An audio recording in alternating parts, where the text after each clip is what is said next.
Em dezembro de 78, eu recebi como presente de Natal este livro, A Biopatia do Câncer. Este livro foi, vamos dizer, a Bíblia do meu aprendizado sobre a bioenergética. Foi aí que eu tomei contato. No princípio, eu tive assim fiquei perplexo. Eram tantas coisas novas, era uma maneira tão diferente que ele apresentava a medicina, a explicação das doenças, a explicação da febre, de uma maneira tão diferente de tudo que eu tinha aprendido na faculdade. Eu sou me formei em 49 na Faculdade Nacional de Medicina, que na época era federal, né? Universidade Federal, mas que era na Praia Vermelha. E eu, quando terminei de ler, eu completei o livro, mais ou menos num mês. Eu fiquei perplexo e fiquei na dúvida: será que o Reich não era louco mesmo? Será que isso aqui não é o produto de um cérebro de louco, em que a lógica aparente tão perfeita foi arrumada e não decorre de fatos, se decorre sim de uma mente doente que arrumou uma lógica perfeita para explicar aquilo tudo?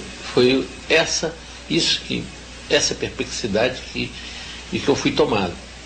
Então eu decidi, para liquidar com o assunto, para não, ou de uma vez, fazer uma verdadeira lavagem cerebral, esquecer tudo que eu tinha lido, ou então adotar integralmente tudo que eu tinha lido.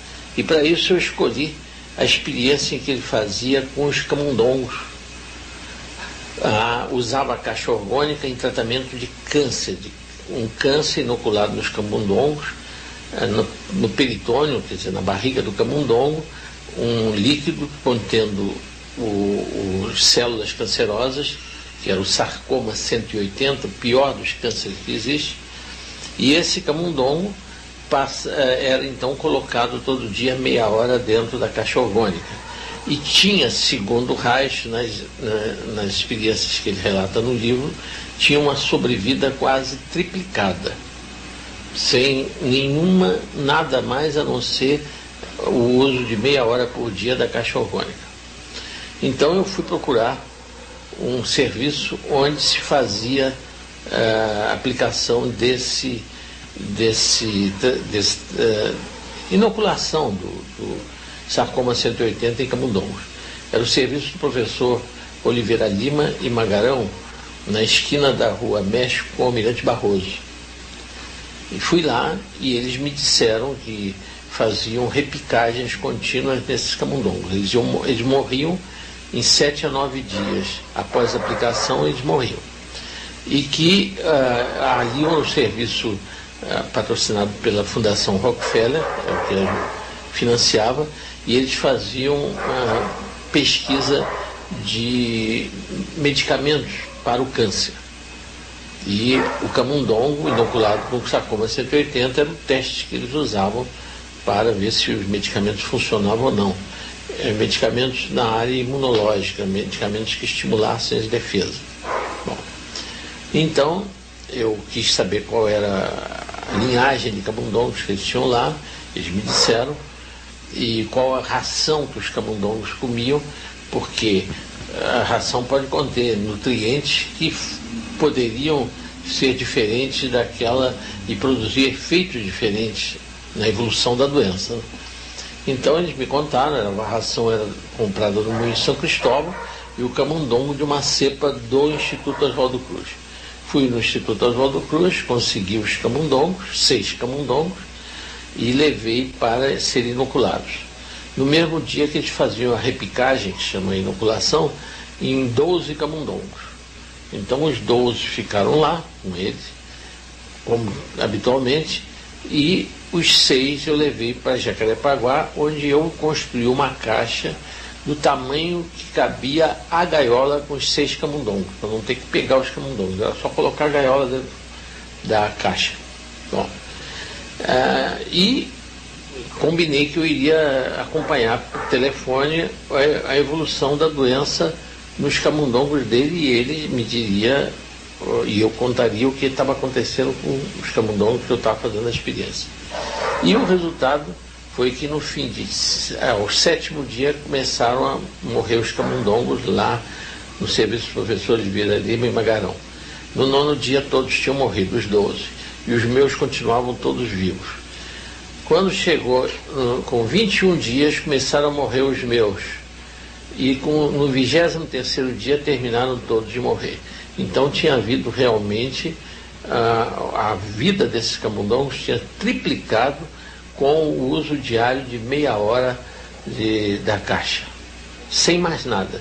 Camundongos da mesma cepa, com o mesmo, repicados no mesmo lugar, aplicando a mesma quantidade das células de sarcoma 180 e alimentados com a mesma ração e dentro da mesma cidade.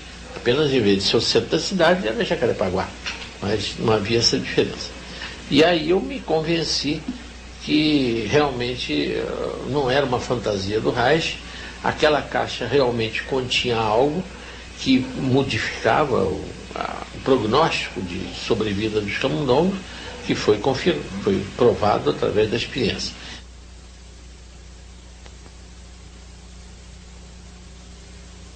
Agora, o que me levou a usar a caixa fora da medicina, quer dizer, como em outro campo, foi a crítica de um colega meu de turma, que já é falecido, que quando eu contei a história dos camundongos, ele disse: olha, isso não prova nada, porque o camundongo é um animal extremamente inteligente, tanto assim que vem sobrevivendo à perseguição milenar do ser humano, e ele poderia, colocado dentro da caixa orgânica, ele considerar aquela caixa como uma caixa com poderes mágicos, já que o dia deles passava a ter uma interrupção de meia hora de escuridão, né?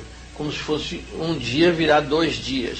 Então seria o efeito psicológico sobre os camundongos que poderia produzir este aumento de sobrevida. Aí quando o colega falou isto, numa palestra que eu fiz na UERJ, eu disse para ele: olha, na próxima vez eu darei uma solução a esse problema, eu farei uma experiência que não permita essa interpretação. Aí eu falei com um colega, aliás, um cliente meu, que é um coronel reformado do Exército, coronel Manuel Teixeira de Barro, e disse para ele: olha, eu queria fazer uma experiência em que você seria o testemunha. Nós vamos tomar 2 garrafas de vinho agora, cada um toma metade, e vamos abrir num exato momento as 2 garrafas de vinho. Uma garrafa vai ficar dentro da sua adega, e a outra eu vou colocar dentro da caixa orgânica.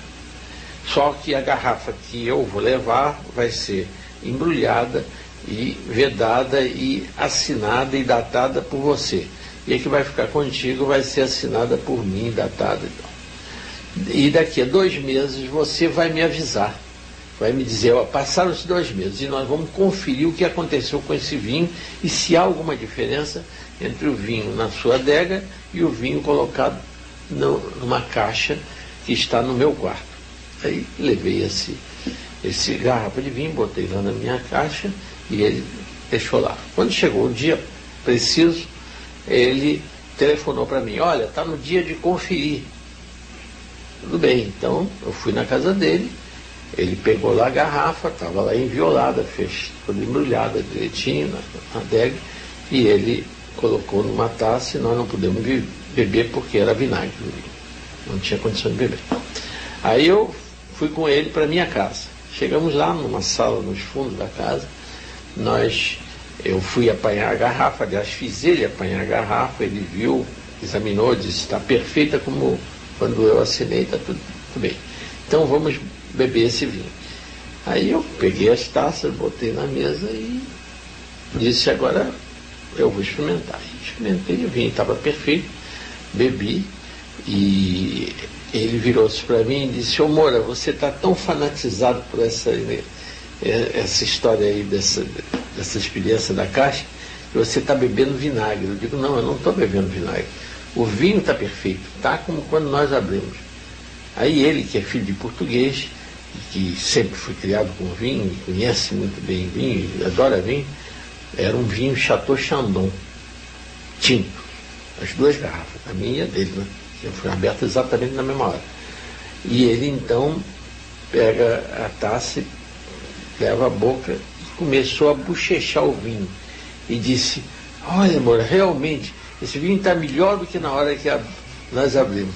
Eu digo, não, agora é sugestão tua. Você ficou tão impressionado com o fato do vinho não virar vinagre que você já está achando que está melhor. Para mim está a mesma coisa que no momento exato que nós abrimos.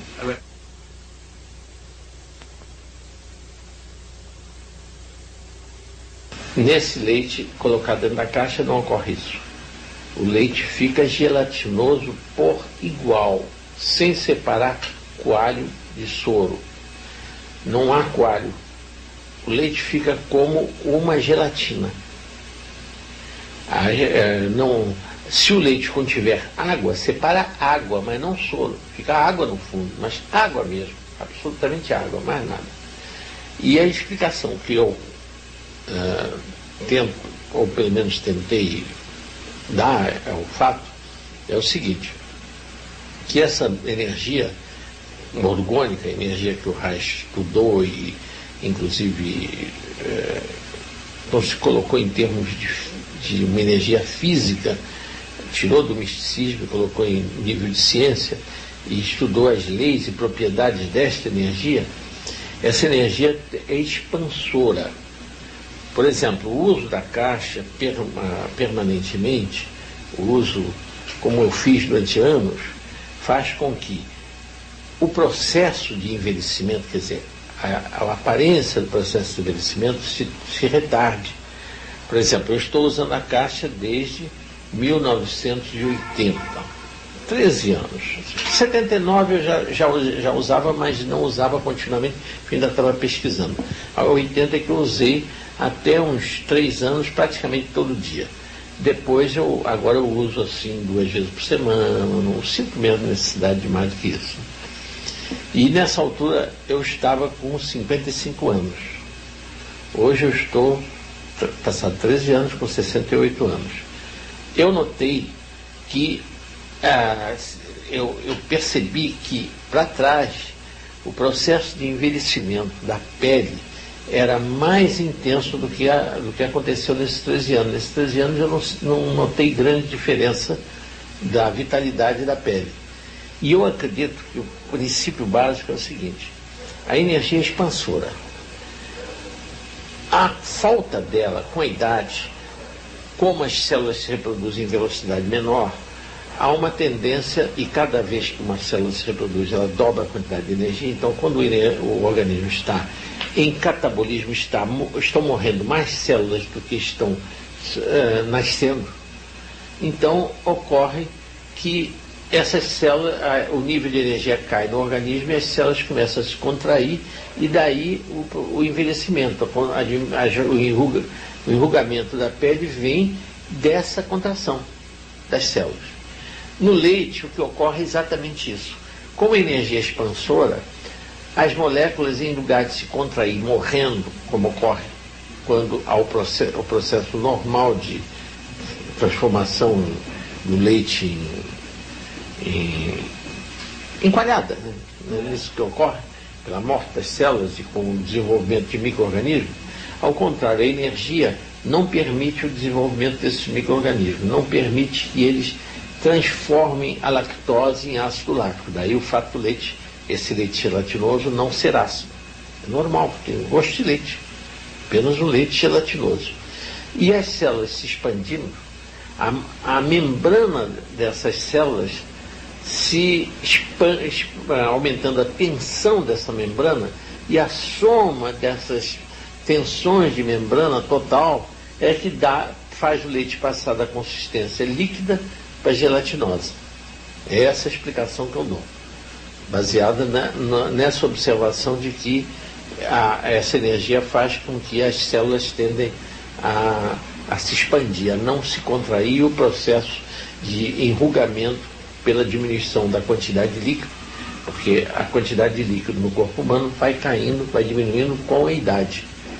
Quanto mais jovem, mais quantidade de líquido a pessoa tem. Quanto mais velho, menos quantidade. Por quê? Porque as células contêm menos líquido. Porque o nível de energia das pessoas vai baixando. Porque a reprodução celular também vai diminuindo.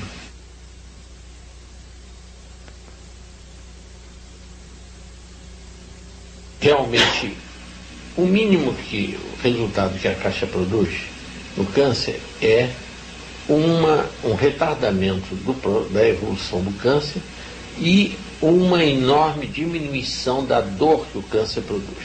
Isto é seguro, isso é sempre acontece. Agora, a cura de câncer, aconteceu um caso, mas eu não usei, eu não posso atribuir exclusivamente à caixa, porque eu fiz também um tratamento simultâneo com autohemoterapia, quer dizer, com estímulo imunológico, quer dizer, pela retirada do sangue da veia injetado no músculo. Então houve uma ativação imunológica, mas a caixa também foi usada. Houve casos de cura mesmo, de câncer avançado, alguns casos.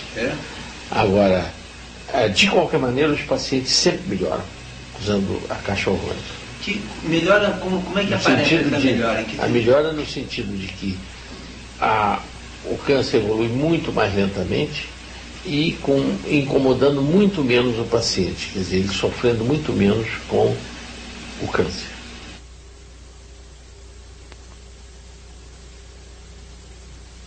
Pesquisas de tratamento. Não, houve cura de câncer, um câncer de palato duro, inoperável também, em caso que não, nessa época, esse paciente já não era mais, esse câncer não havia mais possibilidades cirúrgicas para ele, e o doente não quis fazer quimioterapia, e o uso da caixa fez com que esse câncer evoluísse, curou totalmente, sem nada, isso comprovado no PAN São Francisco.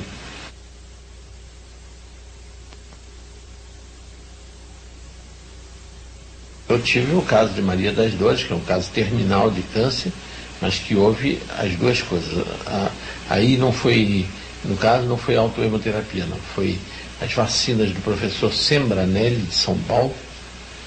E esse caso foi extraordinário mesmo, porque eu era em 1980, eu era diretor da DIMED, que fiscalizava os medicamentos, né, no Ministério da Saúde. E o professor Sembranelli trouxe as vacinas para serem examinadas no Instituto Oswaldo Cruz. Mas, infelizmente, o Instituto Oswaldo Cruz apenas disse que as vacinas não estavam contaminadas. Não estudou o poder anticancerígeno dessas vacinas. Não foi dado um laudo em relação a isso. Mas ele me trouxe 2 amostras e uma outra para eu aplicar numa paciente que estivesse algum caso avançado, né? E apareceu nessa mesma noite no meu consultório uma moça de 30 anos, chamava-se Maria das Dores, que tinha sido operada no Hospital Cardoso Fontes, em Jacarepaguá, era um tumor que ocorreu após a gravidez, no 3º mês de gravidez,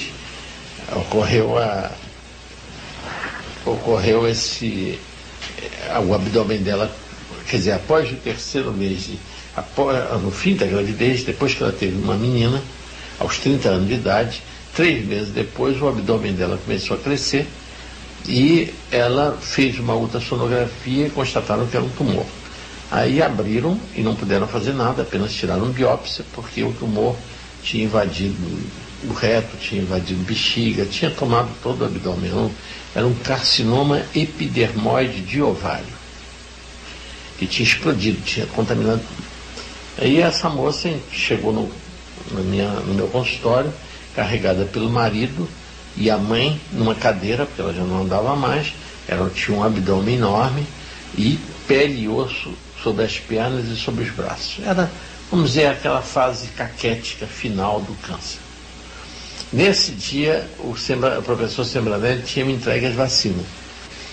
E eu então decidi fazer o uso das vacinas e a caixa orgânica que eu tinha na minha casa. Então o marido levava numa Kombi, todo dia punha ela dentro da caixa orgânica e foi fazendo as vacinas. São 6 tipos de vacina, são hidroquinona, soro de medula óssea, soro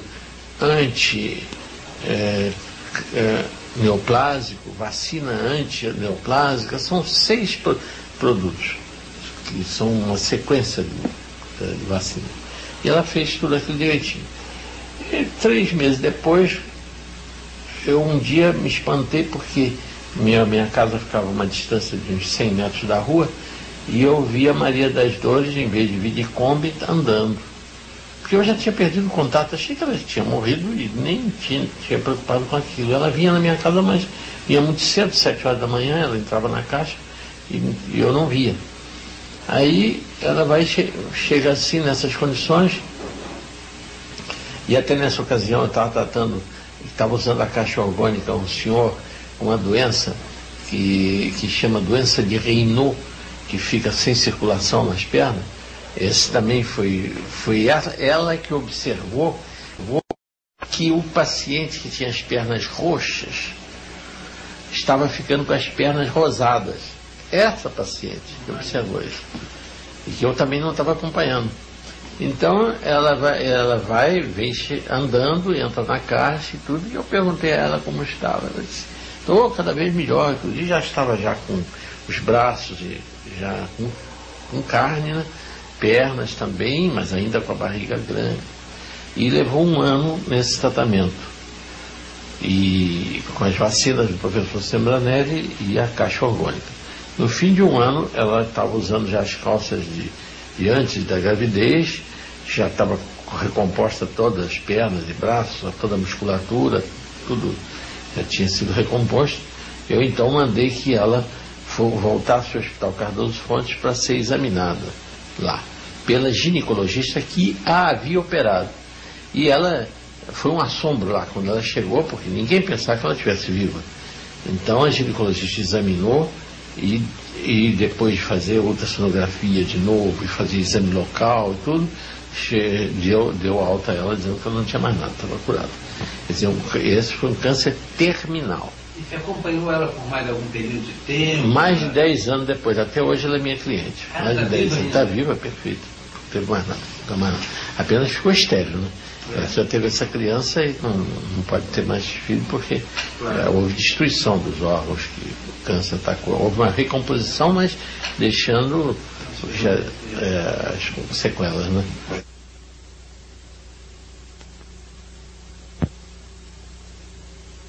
O câncer é uma doença que a medicina holística daria uma explicação perfeita.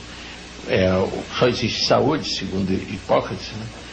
Pai da medicina, que os médicos fazem o juramento hipocrático, quando existe harmonia perfeita entre corpo, mente e espírito.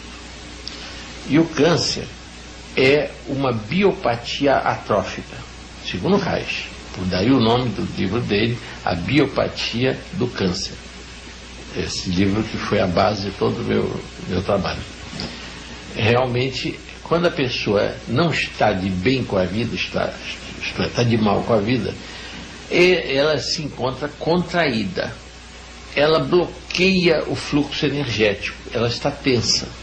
Como essa energia penetra no nosso corpo por 2 vias principais, pelo ar que nós respiramos e pelos alimentos que nós ingerimos, e que incorporar a energia respirando, seja de origem animal, seja vegetal. Então a origem dessa energia é o ar, é cósmica, essa energia é cósmica, o ar, e a retirada do ar quando a gente respira, introduzido no pulmão, e quando a gente ingere o alimento que os animais ou os vegetais respirando incorporaram, a gente ingere, esse alimento vai para o intestino, onde é absorvida essa energia junto com os alimentos pelos glóbulos vermelhos. Quer dizer, o transportador dessa energia no corpo humano é a hemácia, o glóbulo vermelho. E esse glóbulo vermelho, ou no pulmão, recebe a energia junto com o oxigênio, ou no intestino recebe a energia junto com os alimentos e distribui por todo o corpo. E essa distribuição e essa energização é perfeita se nós estivermos com toda a nossa circulação permeável, deixando ela circular, o sangue circular perfeitamente. Mas se nós estivermos tensos, a musculatura comprime os vasos sanguíneos e dificulta a circulação de energia. Então, tudo aquilo que levar a pessoa a ficar, quer dizer, todas as emoções que são negativas, o medo, a insegurança, a raiva, tudo aquilo que contrai, produz baixa do nível energético. Tudo aquilo que, ao contrário, relaxa, como a felicidade, a tranquilidade, a segurança, produz aumento do nível energético, porque permite a circulação de energia. O organismo não cria, o corpo humano não cria obstáculo à circulação de energia. Quer dizer, então o problema é de estar de bem com a vida. Quer dizer, na realidade só se tem saúde quando se está de bem com a vida. E hoje em dia a doença tem aumentado muito pela insegurança que as pessoas estão vivendo. Pela insegurança no dia a dia. A violência, tudo isso, as notícias alarmantes que se vê nos órgãos de comunicação, e tudo isso faz com que as pessoas fiquem em guarda, fiquem contraídas. E isso significa doença. Leva a doença, fatalmente, porque baixa o nível energético. Daí a quantidade de pessoas hipertensas, cada vez maior número. Por quê? Porque vive tensas. E aí tem que se tornar hipertensas. Porque a área para que o sangue circule diminui, devido à contração muscular, contraindo esses vasos todos, né? Então, na realidade, além desses fatores, lógico, existem as agressões químicas ou físicas que produzem uma irritação vascular, que produzem contração. Por exemplo, queimadura do sol produz câncer também. Por quê? Porque a queimadura produz a contração vascular. Se é apenas um calor suave, produz dilatação, mas o calor forte produz contração. E os agentes químicos, agentes de contato químico, também podem produzir câncer por produzir queimaduras, produzir irritação e contração. Toda irritação crônica leva ao câncer. Porque baixa o nível de energia. Quer dizer, isso do ponto de vista haitiano. Do ponto de vista dos oncologistas, que não são haitianos, já seria o produto químico a produzir intoxicações, em vez de olhar a coisa do ponto de vista bioenergético, olha do ponto de vista bioquímico, né? E provavelmente são as duas coisas.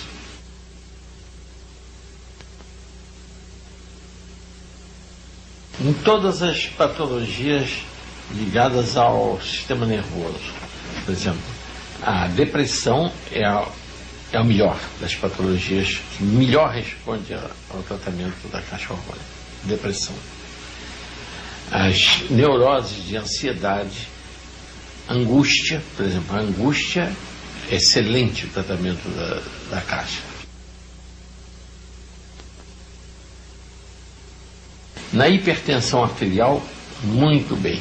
Em todas as doenças que produzem constricção vascular, como no caso da doença de Raynaud, Leopold, também dá ótimo resultado. Nas doenças de contratura, mesmo que a caixa orgânica não curando, mas há uma melhora. Por exemplo, nas doenças articulares, nas dores lombares, nas lombalgias, dá excelente resultado porque há um relaxamento muscular.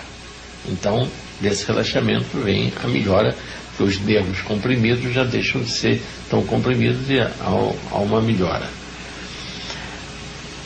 As doenças que são chamadas autoimunes, de autoagressão, todas elas têm melhora com a caixa orgânica. Artrite reumatoide, todas elas, lúpus, esclerodermia, porque nessas doenças existe uma autoagressão, Então, existe, vamos dizer, uma condição em que a pessoa está se punindo. E a caixa orgânica cria uma euforização, melhora a atitude em relação à vida.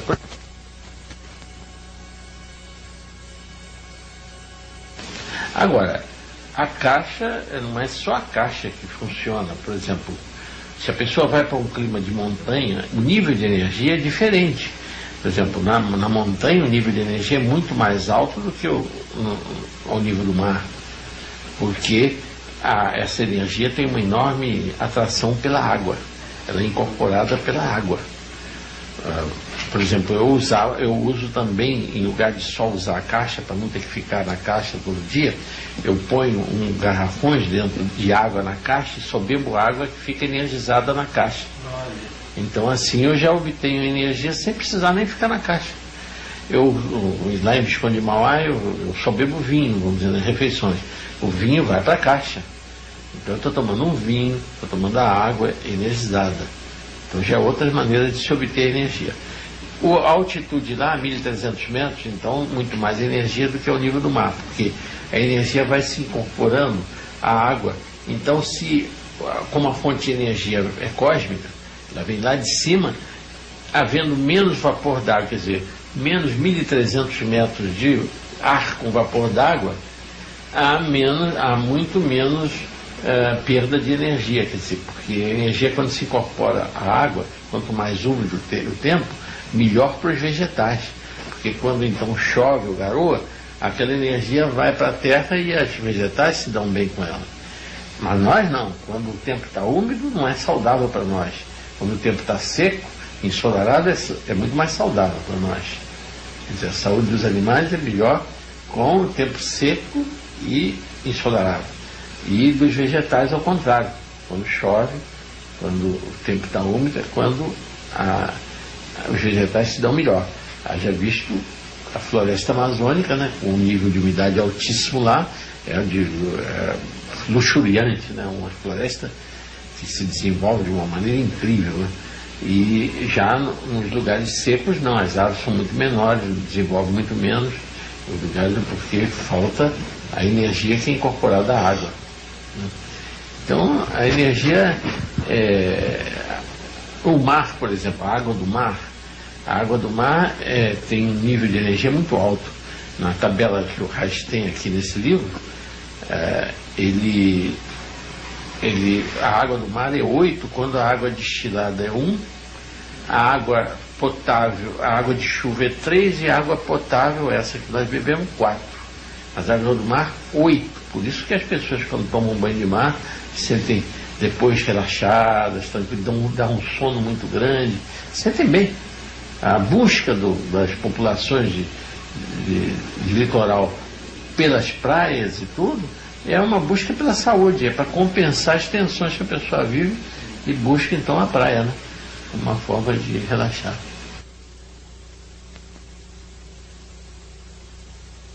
O princípio é muito simples. O bastão é um bastão de ferro de 30 centímetros. Como um cano?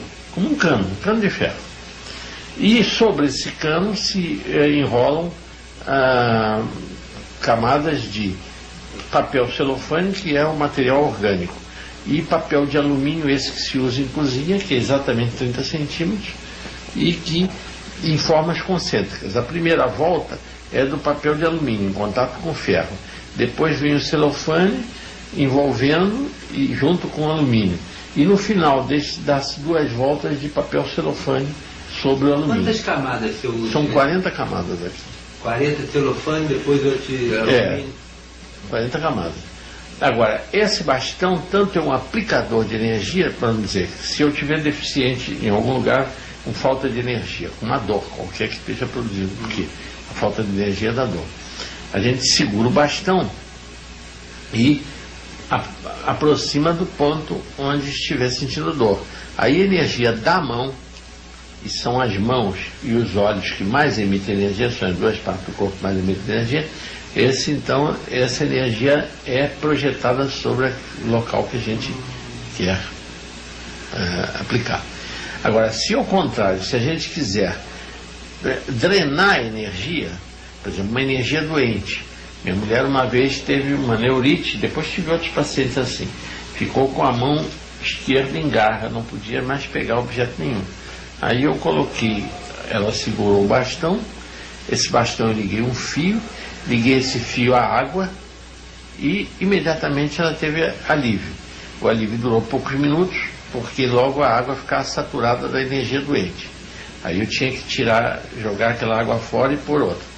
Até que no dia seguinte eu estava em Visconde de Mauá, então levei ela para a beira do rio e ela ficou o fio lá na água corrente e ela ficou 1 hora mais ou menos ali e nunca mais teve nada.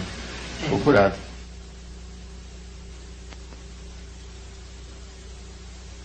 Eu uso sempre que há qualquer processo de dor ou então um processo inflamatório, por exemplo, um furúnculo, uma coisa, já consegue sumir um resultado bom.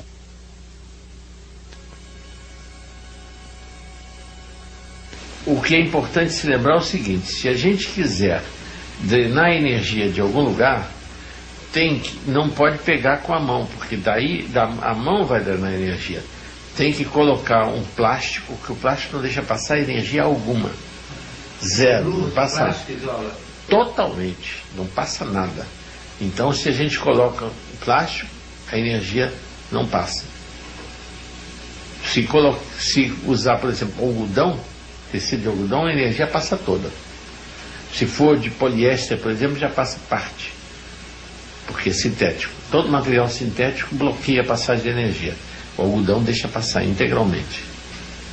E então a pessoa envolve o plástico, pode segurar o bastão e colocar ele perto do local onde há infecção, onde houver infecção, e faz a drenagem da energia. Liga o bastão, joga para a água, então faz a drenagem da energia doente ali. É uma maneira simples de tratar.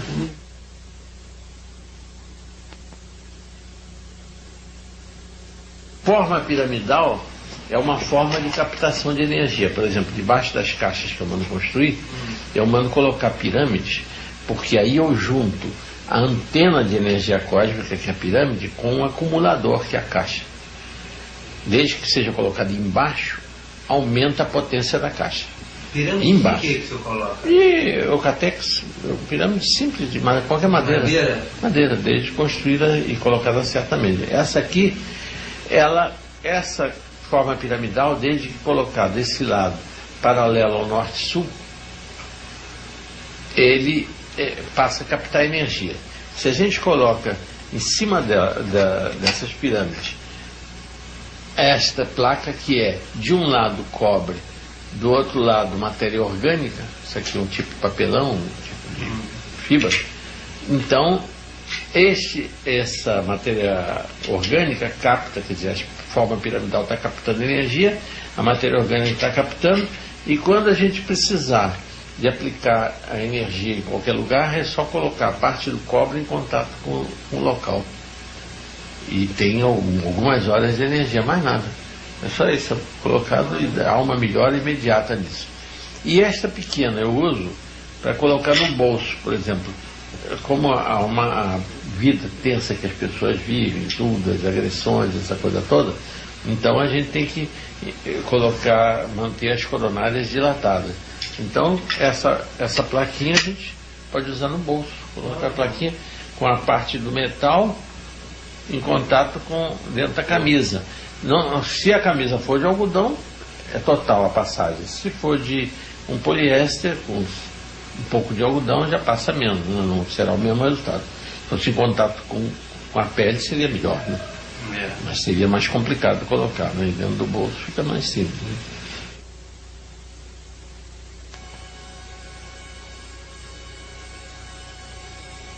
É a forma piramidal que serve de antena dessa energia cósmica.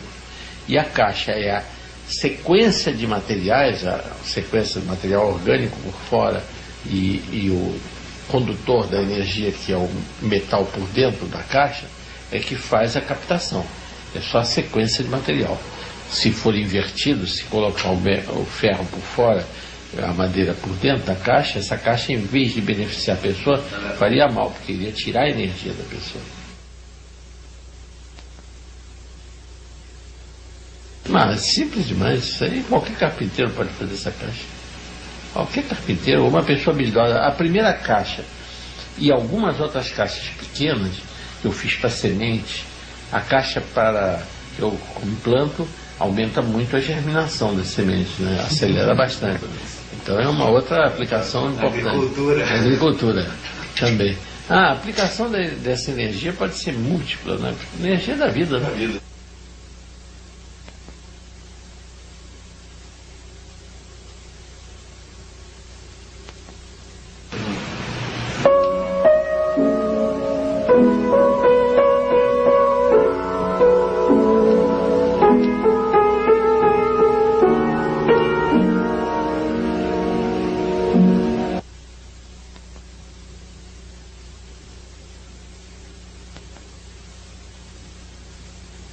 Aqui, ó.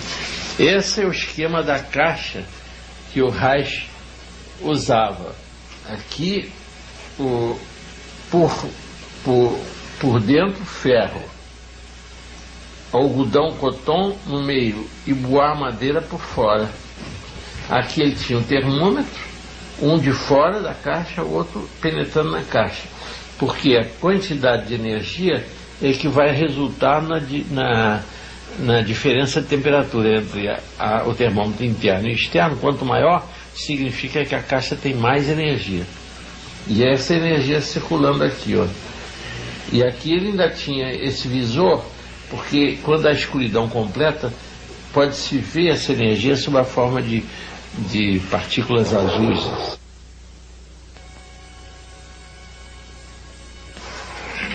Mas é o seguinte, esse cidadão, eu estava na sauna do Hotel do Amaro.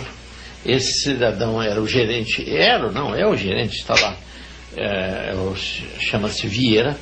Ele estava lá no hotel e ele veio ver, porque estava eu, o Amaro, dono do hotel, a Inês, que é a esposa dele, e um casal com uma criança. Essas pessoas estavam lá. Então, éramos 5 pessoas, e mais eu 6 pessoas. Aí o seu Vieira veio para conferir se a sauna estava bem quente, porque ele cuida daquilo, ainda mais no dia. Eu fazia sempre sauna nos domingos, pelo dia de sauna dos patrões, dos donos do hotel, que é o melhor dia, né? Quando é caprichada a sauna. Então ele veio ver. Mas a porta da sauna estava emperrada mesmo, tinha dilatado com aquela umidade muito grande da sauna, e aquela madeira tinha dilatado e tinha prendido. Ele empurrou com muita força, teve que fazer uma força grande para poder abrir a porta da sauna, para sentir se estava precisando colocar mais lenha lá, porque a sauna é a lenha, né? E com isso ele se inclinou e ficou apoiado no portal da sauna. Quando ele puxou com toda a força a porta para poder fechar a porta, já que sabia que ela estava empenada, então toda a força, ele tinha colocado o dedo adiante, o dedo médio dele foi amputado, toda a falangeta, essa, vamos dizer, a unha e mais outro tanto da unha amputado. Bom, a pancada foi tão violenta que ele não sentiu nada. Ele voltou lá para o bar do hotel, onde ele ia fazer uma caipirinha. Foi na hora que ia fazer a caipirinha que ele viu aquela sangueira toda, aí veio gritando. Foi aí que ele sentiu a dor. Enquanto a pancada foi tão forte que ele não sentiu absolutamente nada. Aí ele veio gritando lá. Quando chega lá, a dona Inês já tinha apanhado o dedo dele, e espantado com aquilo, né? E os gritos, aí que nós percebemos, porque quando ele cortou mesmo, ninguém percebeu. Aí ele vem e eu então mandei para o Dr. Roberto, o médico lá de Mauá, para dar uns pontos daquilo, porque lá pela distância seria impossível ele tentar um reimplante desse dedo, tudo em São Paulo, seria umas 5 horas para chegar lá. No Rio, 4 horas, não daria mais para reimplantar. Então, e ele mesmo não tinha interesse nisso. Aí o Dr. Roberto deu para ele, deu analgésicos e tudo, e ele foi para casa, né? Mas quando chegou, já era meia-noite, a Inês, lá com o Amaro, vieram me buscar porque ele estava aos gritos. E eu, não tendo o que fazer, eu me lembrei da pirâmide, porque analgésico já tinha tomado tudo que tinha, não tinha o que acrescentar, né? Lá o doutor Roberto já tinha dado tudo que podia dar, né? Então eu peguei uma pirâmide de madeira que eu tinha em cima do armário, levei para lá, coloquei a pirâmide em cima da mesa, e de maneira que avançasse um pouco e que ele pudesse introduzir o dedo lá no foco de energia da pirâmide, que é o encontro dos 2 terços inferiores com o terço superior da pirâmide, ali é o foco de energia. Eu já tinha experiência que minha mulher, quando esmagou o dedo num cofre, e eu fiz ela colocar o dedo embaixo da pirâmide, ela disse que a dor foi uma coisa terrível, mas em 1 minuto mais ou menos desapareceu totalmente a dor. Primeiro agrava tremendamente a dor, depois desaparece. Depois tive um outro senhor que era dono de uma farmácia, seu Nestor, lá de Jacarepaguá, e ele tinha explodido na mão dele uma cabeça de negro, numa festa junina. E o que valeu foi a pirâmide, mas aconteceu exatamente a mesma coisa que minha mulher. Quando meteu a mão ali, piorou tremendamente, mas só que ficaram assombrados que uma semana depois eles pensavam lá no Hospital Carlão, no Hospital dos Fontes, que ia ter que fazer plástica naquilo, tinha que fazer uma cirurgia reparadora, né? Mas não, houve uma cicatrização perfeita, uma coisa muito perfeita mesmo. Então, eu já sabendo desses 2 casos, eu falei com o Vieira, olha, quando você colocar o dedo vai aumentar a dor tremendamente, mas você aguenta porque passa. E não deu outra coisa, ele sentiu uma dor tremenda e depois, menos de 1 minuto, já não sentia mais nada. E disse a ele, agora você vai colocando, toda vez que começar a dor, você coloca no dedo e até passar isso. E essa pirâmide é uma pirâmide de madeira. É. Aí, tudo bem, ficou a coisa combinada assim, e quando chegou na outra semana, eu perguntei ao senhor Vieira como é que ia a cicatrização do dedo.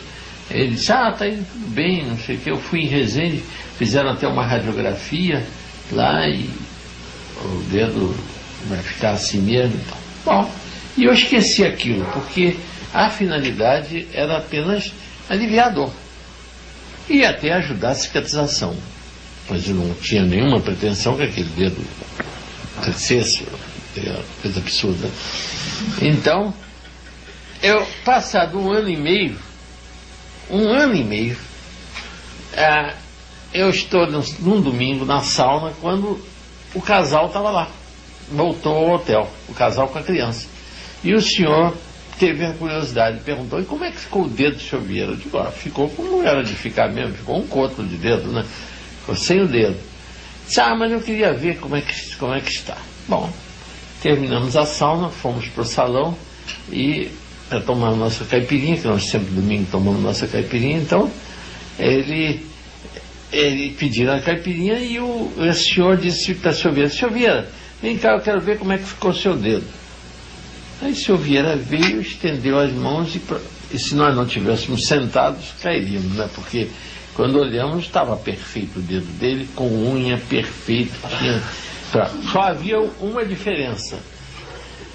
O dedo que tinha sido amputado estava mais ou menos meio centímetro menor do que o outro dedo da mão do outro lado. Também faz perceber. Aí eu disse para o senhor Vieira, tem essa diferença. Ele disse, não, mas não vai ter não. Ele vai crescer e vai ficar igual. Eu digo, então para também depois de colocar o dedo aí debaixo da pirâmide para ele não crescer demais, né? E realmente, uns 3 ou 4 meses depois, o dedo estava igual. Tinha crescido esse meio centímetro, hoje está perfeito.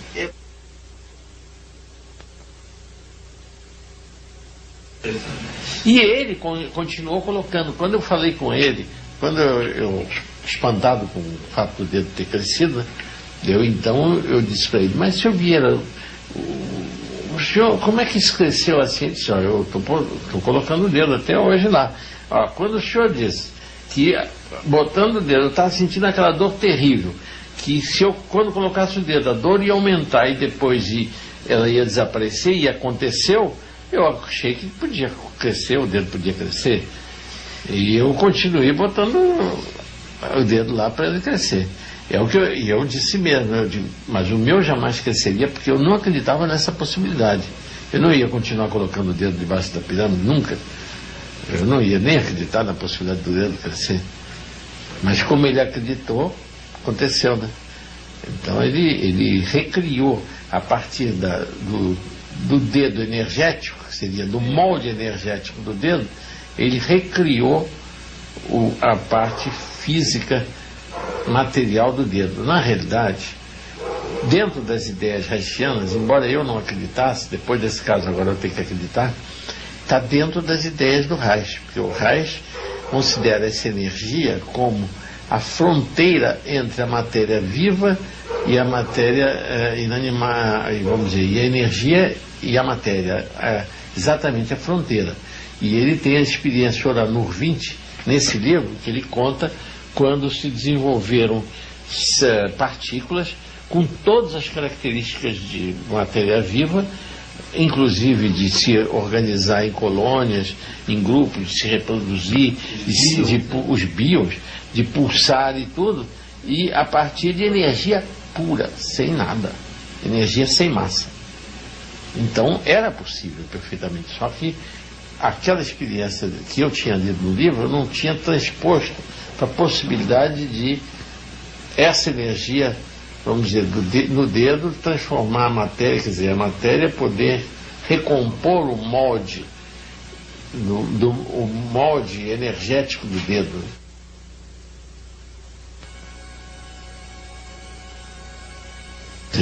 Agora, o fato mais extraordinário que eu contei no livro, que eu acho que valia a pena, é a possibilidade de se provar que existem pessoas dotadas dessa capacidade de energia e que são usadas em determinados lugares. E isso aconteceu o seguinte: eu fui convidado para fazer uma palestra num centro espírita que tinha uma caixa orgânica.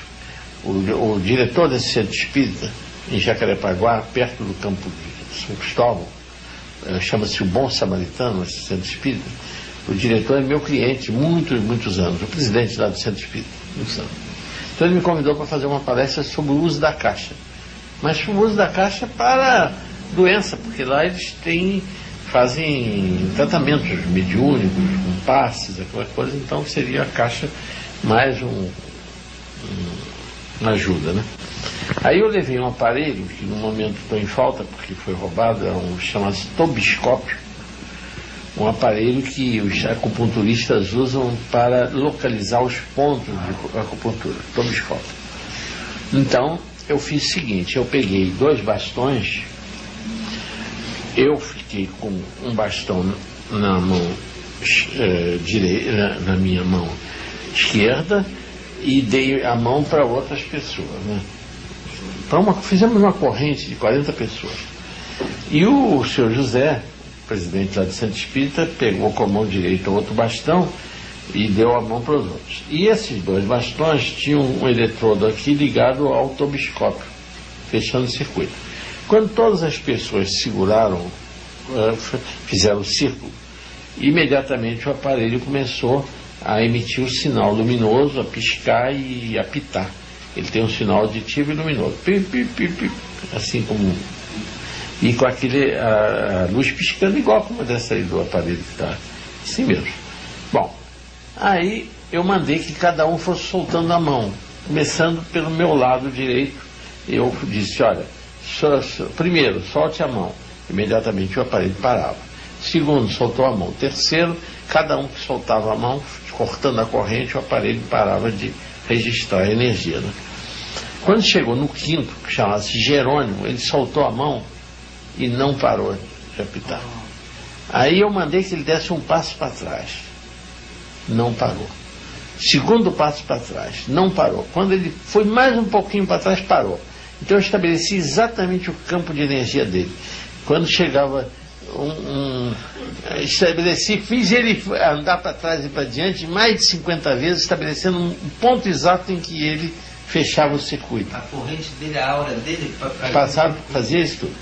E aí continuei mandando que soltasse as mãos, até que aconteceu outro, mas que apenas soltando as mãos continuava a campo, mas com meio passo já não dava mais.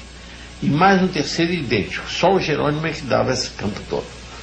Quando terminou, o senhor José, presidente do Centro Espírita, disse: olha, doutor Moura, o senhor acabou de detectar os 3 melhores médiuns de cura que eu tenho aqui no Centro Espírita. O melhor de todos é o Jerônimo. E os outros 2 são esses que também, sem dar as mãos, continuavam a passar energia. Quer dizer, era uma coisa real. Não era uma fantasia, uma sugestão. Aquelas pessoas eram dotadas de um poder paranormal, de um campo energético que produzia as curas de erisipela. Quer dizer, não era nada dizer sugestão a cura de erisipela, não. Simplesmente o nível de energia, subiu muito o nível de energia, e o micro-organismo, como essa energia flui do potencial mais alto para o mais baixo, então, quer dizer, do mais baixo para o mais alto, como o estafilococo é mais baixo, quando o nível de energia aumentava da pele, ele não podia mais produzir doença, então curava, né? Então ele curava não é por sugestão do paciente pela tal rezadeira ou que dê passes magnéticos, nada disso, não. Os passes mediúnicos, não. E essas pessoas são dotadas desse poder. E eu pude comprovar com um aparelho eletrônico. Quer dizer, não é uma coisa que tirou qualquer dúvida. Ali era um aparelho eletrônico registrando essa capacidade que eles tinham de ter um campo de energia grande. E por isso que eram dotados dessa capacidade de cura. Esse método foi, vamos dizer, quem descobriu foi um professor da Universidade de Paris, da Sorbonne, o professor Sicard. Foi ele o descobridor em 1912. Mas ele não descobriu o mecanismo de ação, ele descobriu apenas empiricamente que aquilo funcionava, infecções, tudo isso. Aí, depois, o professor Jesse Teixeira, em 1939, que é um famoso cirurgião de tórax, que é considerado um dos melhores cirurgiões de hoje, os melhores do mundo, né? Está velhinho agora, mas chegou a ser os melhores do mundo.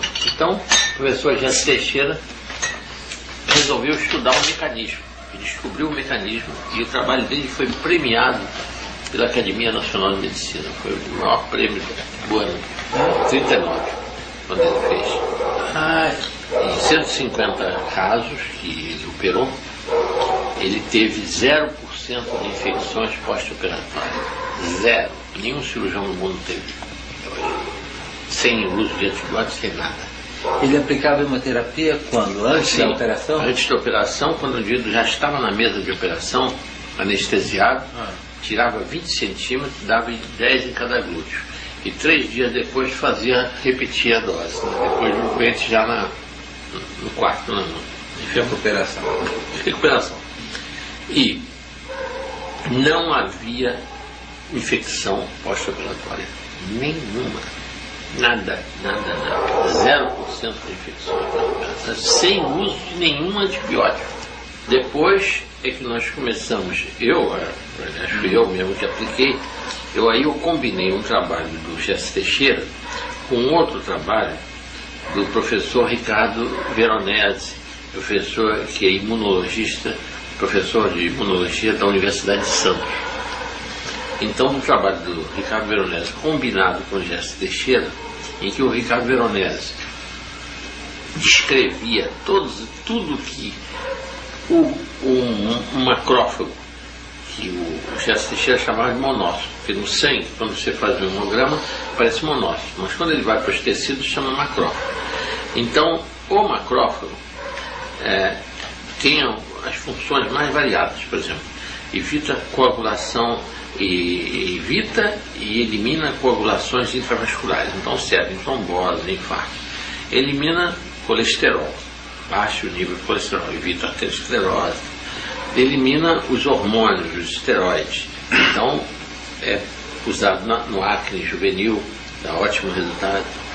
Ele elimina os complexos imunes, que são o que ocorre nessas doenças são lúpus, esclerodermia e todas as doenças autoimunes, todos os complexos imunes. Então ele elimina também isso. E elimina as drogas tóxicas todas, as toxinas todas que tem no organismo. Então, quer dizer, é uma verdadeira limpeza, faz o conlume do organismo. É uma macrófago. E quando a gente faz a autoimunoterapia, tirou o sangue da veia e já está pingado no músculo, o que o Jesse Teixeira descobriu é que colocando na pele da coxa uma substância irritante, chama Cantalho, e contando antes essa quantidade de macrófagos, dava 5%. A partir do momento aplicado a autoimunoterapia, o macrófago aumenta e chega no fim de 8 horas a 22%, o número de macrófagos. E dura 5 dias em torno de 20%. Do 5º ao 7º dia, vai caindo e chega aos 5% no 7º dia. Quando termina, e ele fez experiências com animais em que ele injetava, quando terminava, chegava aos 5%, podia abrir o lugar onde tinha aplicado o sangue, não tinha mais sangue nenhum. É quando terminou a rejeição do sangue. Quer dizer, na realidade, era um mecanismo de rejeição, de eliminação do sangue. Quer dizer, o sistema imunológico é ativado para rejeitar o sangue que funciona como um corpo estranho. Simplesmente isso. Coisa de uma simplicidade total. Mas faz milagres, absolutamente milagres. Você consegue cura de doenças absolutamente incuráveis. Olha, eu tenho uma senhora, esclerose múltipla, ela frequenta lá meu consultório, Ana Maria Augusta, desde 87. Quando foi colocado lá a caixa orgânica no Marechal Rondon, 87, há 6 anos, foi quando ela já estava sem levantar os pés, andava arrastando os pés no chão. O marido dela tinha que carregá-la no colo para levar para a caixa orgânica de Marechal Rondon. Hoje, ela vai no meu consultório, sobe escadas, tá? Toma ônibus, é de casa, toda semana, 2 dias. Amanhã é o dia dela estar lá no meu consultório, para ir para a caixa orgânica. Esse doutor da homeopatia que me encaminhou para lá, né? Aí eu comecei a frequentar a caixa e fui me sentindo melhor 2 meses depois que eu fui vendo o resultado, né? Porque para eu entrar, meu filho me trazia no carro, né? Então, para eu poder subir no carro, entrar no carro, eu tinha que segurar a perna, que eu não tinha força, né? Então foi assim durante uns 2 meses. Depois, quando foi um dia, sem eu menos, nem percebia, né? Aí ele foi, eu entrei sem botar a perna, sem segurar, né? Ele foi e falou assim: ih, mas como é que ela está metida? Não segura mais a perna para entrar no carro. É mesmo? Eu nem tinha percebido, né? Aí eu fui, tornei, saí do carro e fiz a mesma coisa, né? Aí que eu vi que eu estava ficando melhor, a perna, né? Firme, né? Não, medicação não existe para essa doença. Não existe, é só a caixa mesmo e a autohemoterapia. Que não existe medicação.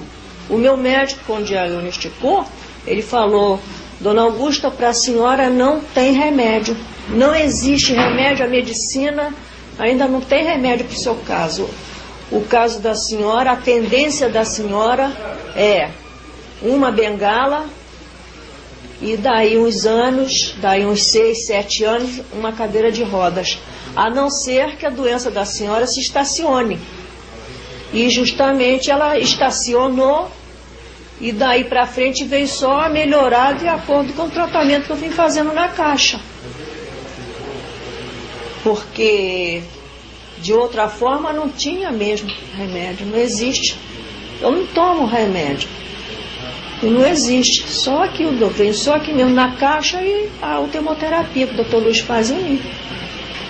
Porque não existe um remédio para essa doença. Entendeu? E a fé, né? Muita fé, gente.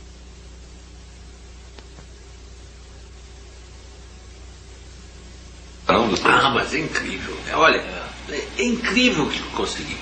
Eu lá em Mauá, por causa desses casos, era a Marli lá, uma doença que não se sabe nem se é autoimune, que chama-se púrpura trombocitopênica. Nome bonito, né? Púrpura trombocitopênica. Quer dizer, as plaquetas são destruídas ainda muito jovens e o organismo não tem condições de substituir. Essa moça, ela começou a sangrar por todo lado, né? E então o médico que estava ali em Mauá, nesse tempo, que era o Dr. Roberto, mandou ela para Resende. Chegou em Resende, eles viram que ela ia morrer lá, mandaram ela para Volta Redonda. Chegou em Volta Redonda, o hematologista descobriu qual era o problema dela e começou a usar cortisona em doses brutais, quer dizer, Meticortem 100 mg por dia para conseguir frear aquela destruição das plaquetas. E ela, realmente as plaquetas que eram 10 mil subiram, foram para 200 mil, parou a hemorragia, não teve mais nada. E durou, o efeito, a cortisona durou 7 meses. No fim de 7 meses, 100 mg de Meticortem por dia não valeu mais nada. Começou a plaqueta cair de novo. Aí eles usaram o que chama um remédio que se usa para câncer, que se chama Enduxan, é um citostático. Conseguiu produzir efeito 2 meses. No fim de 2 meses não funcionou mais. Aí decidiram que só a solução era tirar o baço, porque essas plaquetas são mortas no baço. Aí ela decidiu não tirar o baço. Tinha uma criança pequenininha ainda, muito jovem, disse, não vou me submeter a uma cirurgia dessa, então não vou. E decidiu morrer, né? Foi lá para Mauá.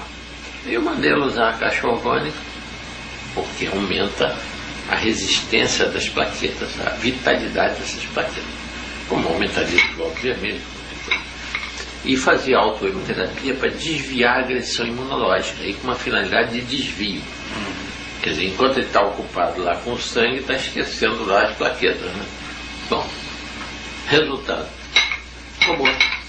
Isso já faz uns 6 anos, não precisou tirar baço nenhum, nunca mais teve que tomar remédio nenhum, depois disso já teve outro filho.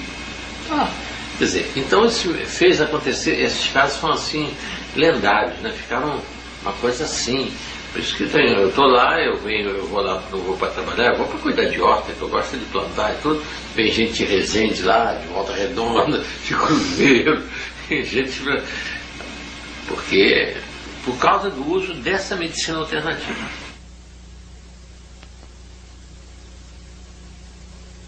Aí a Maura, que sofreu picada de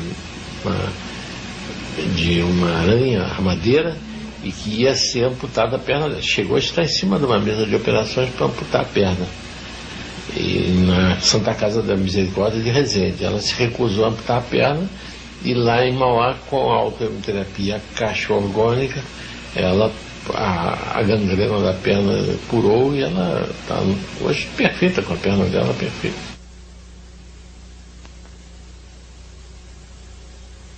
Recurso muito bom, né, de terapêutico para muitas e muitas doenças, né? Porque a supressão de carnes vermelhas e tudo dá chance do sistema imunológico se tornar muito mais atuante, porque as gorduras ocupam, que contidas nas carnes, ocupam os macrófagos. É essa a razão de que quem sofre, por exemplo, de acne juvenil, ele não pode comer chocolate, né, e comer nada gorduroso, porque amendoim, tudo que tenha muito óleo, porque o macrófago não está dando conta dos hormônios. Quer dizer, a razão do acne juvenil é a pique hormonal, ao mesmo tempo que os estafilococos na pele vão tomando conta. Bom, se a dieta for só de legumes, a cura vai ser muito mais rápida, porque o macrófago vai ficar todo concentrado e aumentado pela autohemoterapia quadruplicada, vai ficar todo ele concentrado contra os hormônios em excesso, o estrogênio em excesso e os estafilococos, que é o causador das espinhas. Então, realmente, eu acredito que a razão do cultivurismo dar bom resultado é que ele libera o sistema imunológico para a ação toda sobre a causa da doença, vamos dizer que seja uma causa infecciosa e tudo, então ele libera até mesmo células anormais, no caso de células cancerosas. O cloridivorismo pode dar resultado também em câncer.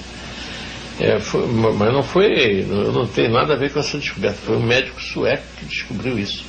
E ainda existem clínicas na Europa em que se pratica o cloridivorismo, que é usado como forma terapêutica. Teve muito em voga isso, já usou-se muito o cloridivorismo como um recurso para tratamento de doenças chamadas de incuráveis.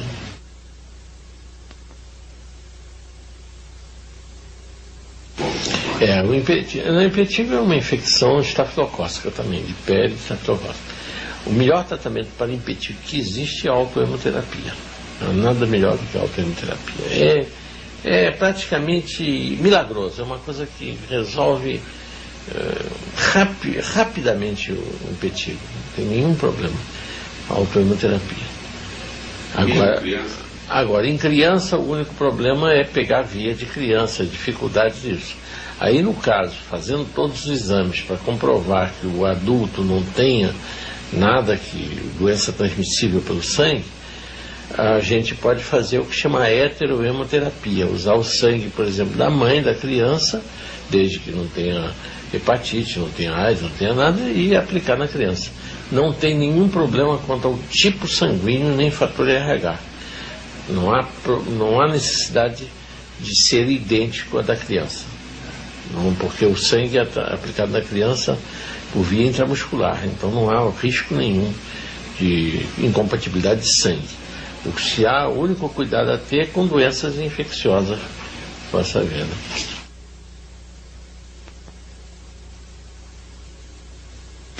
Essa doente foi a coisa mais fantástica. Em 76, no dia 10 de setembro de 76, eu era chefe da clínica médica lá no Cardoso Fonte. Não entendia nada de esclerodermia, nunca tinha visto um caso. E a dermatologista da consultora nossa, tem consultório aqui na Praça Santos Pena, a doutora Rícia Álvares Florião, que fez o diagnóstico, biópsias de vários lugares.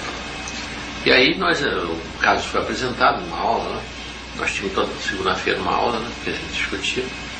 Quando terminou, a paciente em cadeira de rodas, que não se mexia mais, não podia mais andar. Quando terminou, e chegou o momento de dizer o que era para ser feito pelo paciente, eu disse para levar a doente, né, e vai embora. Eu ia na frente da doente fazer aquela pergunta. Aí quando a doente saiu, eu perguntei para a Rícia: ô Rícia, tudo bem, você fez um sucesso aí pela ciência, eu aprendi muito, ninguém aqui sabia nada sobre esclerodermia, agora todo mundo sabe como Deus está raro. Agora ela está igual um pedaço de pau aí, um pedaço de madeira. Agora me diga uma coisa, o que você tem a fazer pela doente? Pela ciência você já fez, o que você tem para fazer pela doente? Ela disse assim: nada, praticamente nada. Eu estive, você sabe, até maio, isso foi em setembro de 75, até maio eu estava nos Estados Unidos, na melhor clínica dermatológica que existe lá, e lá havia uma enfermaria que era um depósito de esclerodérmicos, que entravam lá para esperar morrer só para a gente aliviar. Então não tem nada a fazer.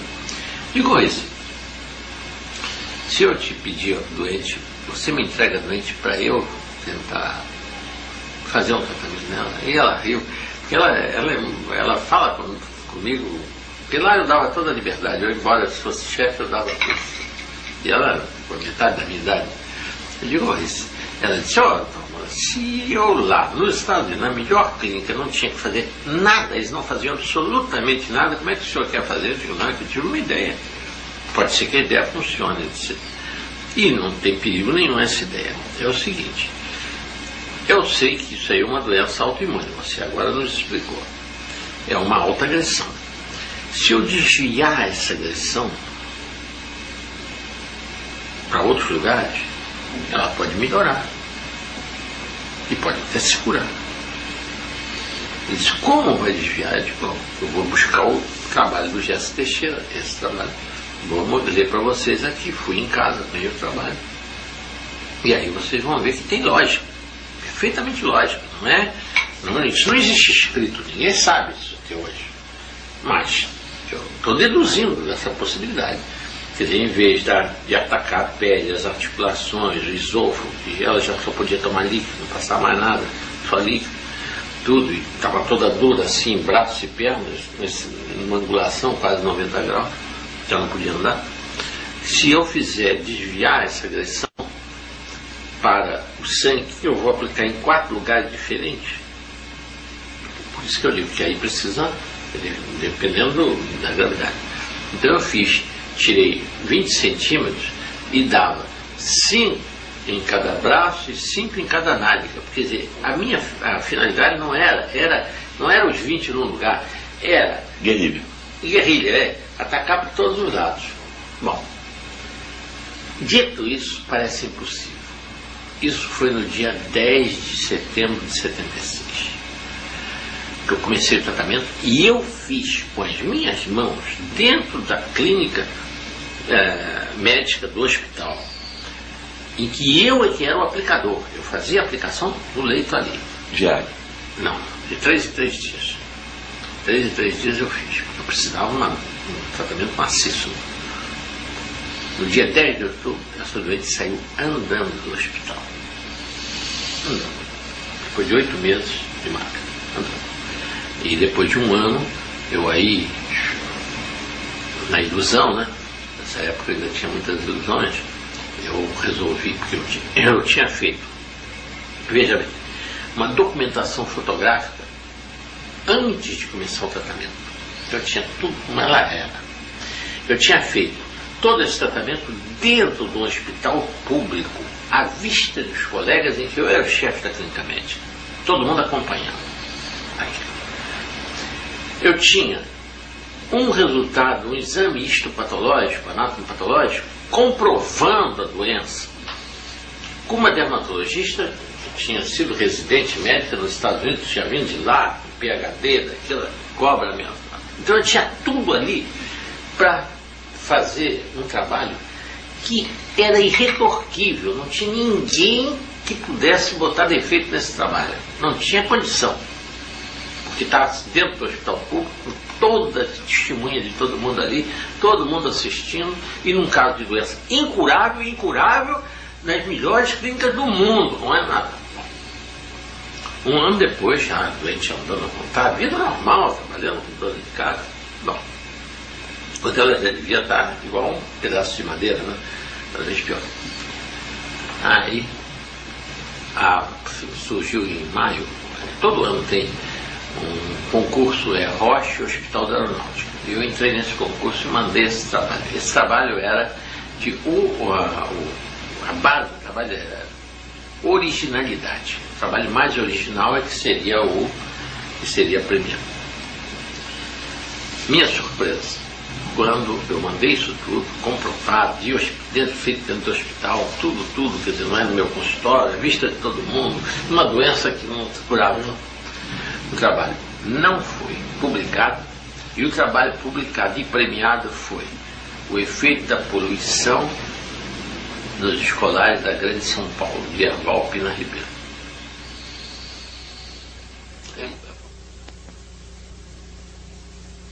Eu estou conseguindo a coisa assim, não via órgãos de divulgação que poderia ter um efeito multiplicador enorme.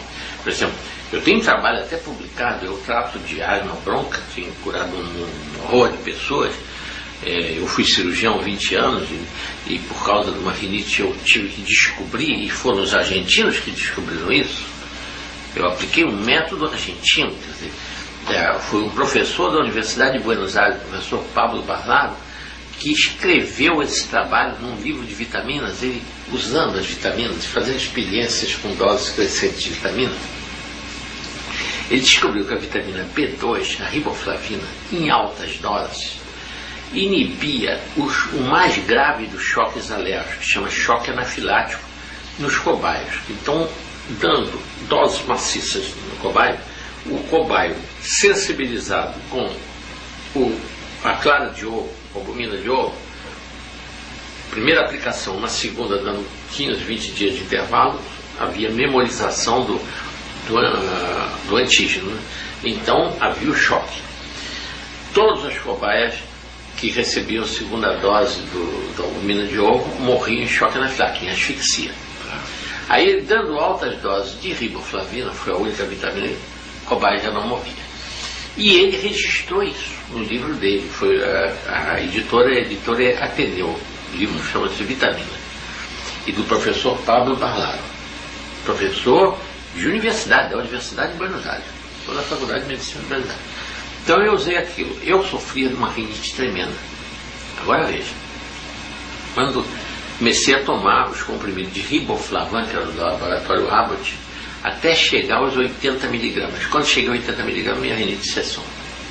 Foi um sucesso. Aí estabeleci a dosagem e tal. E aí começou outras pessoas, uma gente, quantidade, pingando remédio sem parar no nariz, outros com crise de asma. Comecei a dar isso. Sabe o que aconteceu? O laboratório Abbott retirou o produto. Porque diminuía a venda de outros todos, né, que usavam para aquilo e que não curavam coisa nenhuma. Então retirou o produto. Aí eu tive que fazer, durante anos, ela que é farmacêutica, fazia as cápsulas, anos e anos e anos, para eu tratar dos meus doentes com uma hoje. Só que agora eu já não faço mais, agora quem faz é essa farmácia de manipulação, e eu tenho uma quantidade enorme de pessoas que eu tratei, que já curei aos milhares, não quero nem trabalhar e tenho que trabalhar uma quantidade enorme de tempo. Mas tudo, e no entanto, foi uma descoberta de um professor da Universidade de Buenos Aires, que eu apliquei em ser humano, ele só fez esse cobaia, mas eu sabia que eu estava usando uma vitamina sem nenhuma contraindicação. Não tinha risco algum. Então, eu fiz. Quem foi o primeiro cobaia? Fui eu mesmo, humano. Fui eu mesmo, na minha rinite. E fiquei tão entusiasmado com aquilo que deixei a cirurgia, porque a cirurgia, o que eu fazia, os outros podiam fazer. E esse eu tinha descoberto algo que ninguém podia. Aí eu, nessa época, eu era presidente do INPS, nos 70, e as revistas médicas, aí eles me respeitaram, então resolveram publicar. Meu trabalho foi publicado em 2 revistas médicas, Revista Brasileira de Medicina e Jornal Brasileiro de Medicina. Foi um sucesso. O Brasil inteiro me pediu um remédio, foi um sucesso mesmo.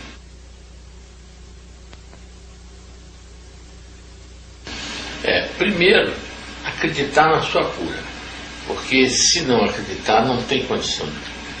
Quer dizer, primeiro é lutar por isso. Segundo, evitar tudo aquilo que contrai o organismo. Então, evitar todos os adoecimentos possíveis, tudo que puder, se tornar o mais otimista possível, quer dizer, olhar a vida por um ângulo todo positivo só. E na alimentação, se possível, fazer o crudivorismo, quer dizer, tudo cru, tudo alimentos crus, evitando tudo que seja cozido, no máximo de legumes, de verduras, no máximo de frutas, legumes, verduras e um mínimo de alimentos cozidos, de carne, de coisas assim. Realmente tem um caso, até indo além do possível, né? Era um caso de um dentista que contraiu AIDS profissionalmente, trabalhando, não faz parte de grupo de risco, nada, quer dizer, ele é do grupo de risco por ser dentista, mas não é homossexual, não é nem hemofílico, não contraiu, a não ser pelo contato direto com a boca dos pacientes que ele tratava e que ele não usava máscara. Esse rapaz, durante 2 anos, ele esteve com o vírus HIV positivo. Ele não desenvolveu sintomas, ele construiu uma caixa orgânica para ele e fazia autohemoterapia e uso da caixa orgânica. No dia 15 de dezembro de 92, né, ele me telefonou dizendo que tinha uma grande notícia para dar, uma boa surpresa, mas que ele queria confirmar. E 15 dias depois ele chegou com a confirmação, tendo repetido todos os exames, que o vírus tinha se tornado negativo, não existia mais o vírus dele. E isto confirmado com... E para mais segurança, o laboratório que tinha feito os primeiros exames que deram positivo, esse laboratório tinha conservado as amostras de sangue dele anteriores, e realmente confirmaram que era positivo. E na repetição, depois desse prazo, de que a partir de 15 de dezembro de 92 estava negativo. A caixa, como é que ele usava a caixa? Usava a caixa todo dia, meia hora por dia, a caixa, e fazia autohemoterapia toda semana, com 10 centímetros cúbicos de sangue, tirava da veia e injetava no músculo. E não fez mais nenhum outro tratamento. Nada. O que determina a dosagem no caso da autohemoterapia? É a gravidade do problema, né? Se for um problema mais grave, a gente aumenta a dose. Se é um problema mais simples, a gente reduz para 5 centímetros. Não há necessidade de doses elevadas quando o problema é menos grave. A maioria dos pacientes que usou a caixa orgânica, não. Eles estão assintomáticos, estão vivendo bem, sem sintomas, mas o vírus sempre presente. O único caso do vírus ter desaparecido foi esse caso desse dentista. Ah, sim, e tenho certeza que ajuda muito, porque, como eu expliquei, vamos dizer, a bioenergética acrescenta um recurso a mais na imunoterapia, porque a primeira fase da reação contra o micróbio é a congestão local, quer dizer, o sangue afluir para o local, produzindo o que chama o processo inflamatório, visando com isso energizar a área e tornar desfavorável para o micro-organismo, seja qual for ele. Bom, com a bioenergética nós elevamos o potencial energético do organismo do aidético, e o vírus, embora sendo intracelular, embora habitando dentro da célula, ele não se prolifera com a mesma facilidade, ele não consegue, a célula fica menos debilitada, ele não consegue destruir essas células com a mesma facilidade. Então a caixa orgânica já tem usado até em casos de AIDS e tem dado muito bom resultado. Agora, cuidado mesmo é não haver abuso. Havia um exagero de tempo de uso desses aparelhos, porque o excesso também de energia acaba produzindo sintomas desagradáveis.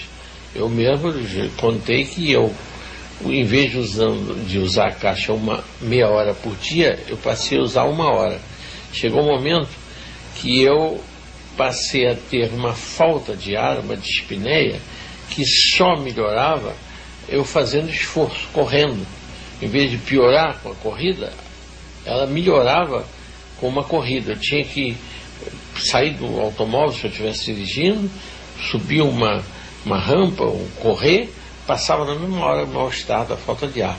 Por quê? Porque eu tinha acumulado uma carga tão grande de energia que eu tinha que dispersar essa energia para não sentir a falta de ar, que era consequente a não haver necessidade de respirar tanto, quer dizer, a respiração se tornava mais superficial, por não haver necessidade.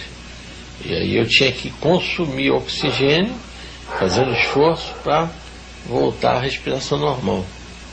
Quer dizer, fazendo exatamente o contrário que deveria acontecer, né? Quer dizer, que o esforço deveria aumentar a falta de ar. Era exatamente o esforço que diminuía a falta de ar, que fazia desaparecer a sensação de falta de ar. Não era uma falta de ar por falta de oxigênio, era uma sensação de falta de ar por falta de movimento de subida e descida do diafragma. Ficou paralisado, né? Pelo excesso de energia. Então, também a dose excessiva não é que produziu prejuízos, apenas obriga a pessoa a parar, né? Cada um sente a dosagem. Eu, por exemplo, lá em Visconde de Mauá, que eu tomo banho de cachoeira, que com aquela cachoeira eu ativo muito a energia da pele, né? Trazendo sangue para a pele, eu ativo energia. Além disso, a água de cachoeira é uma água que, devido à grande carga energética, quer dizer, a grande mistura de ar na água, aumenta o seu nível de energia. Além disso, eu tomo a água toda que eu bebo lá, é da caixa orgânica. Eu bebo vinho da caixa orgânica. Então lá eu não sinto. E, além disso, eu estou a 1.300 metros de altitude, onde o nível de energia é muito maior. E aí eu não sinto a necessidade de uso da caixa. Nas alergias, de modo geral, eu faço autoimunoterapia. E tenho tido excelentes resultados. E agora, por exemplo, hoje no consultório tive uma paciente que tinha artrite reumatoide, já se locomovia com muita dificuldade, e agora está andando perfeitamente, está tudo normal com a autoimunoterapia.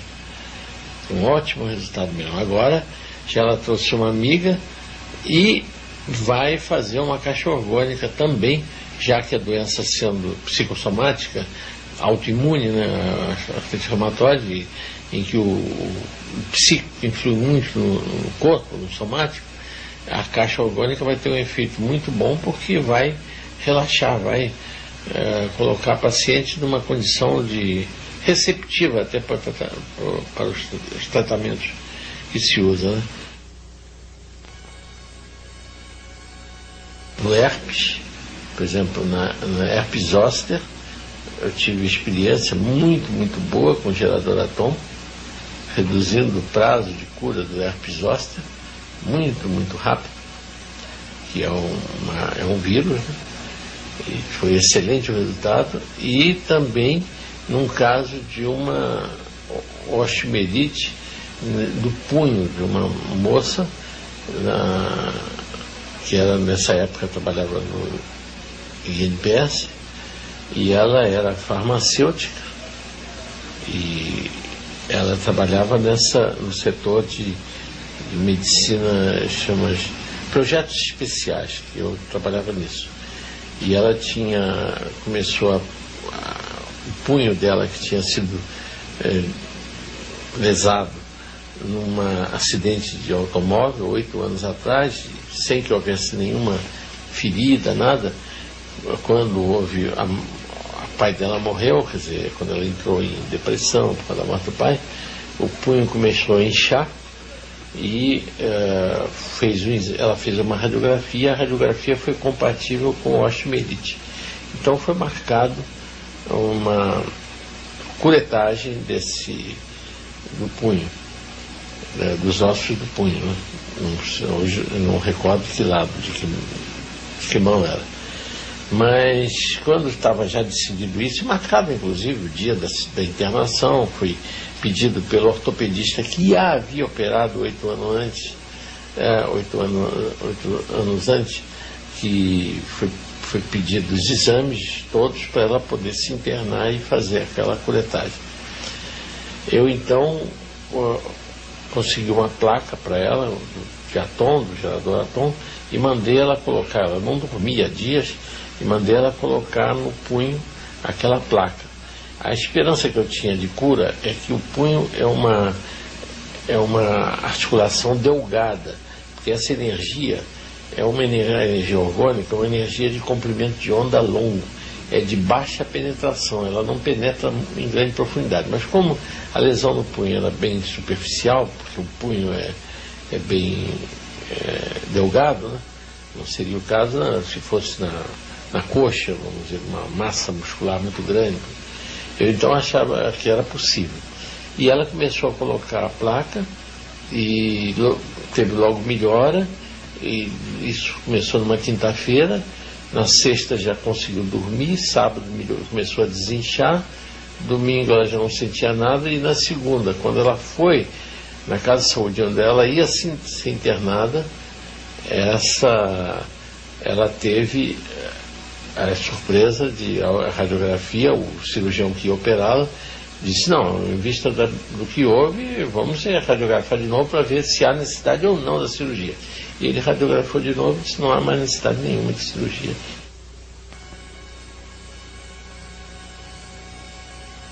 Porque tudo que aumentar o nível de energia produz relaxamento muscular. E a dor ocorre em função de compressão de nervos devido à contratura muscular. A dor é sempre contratura.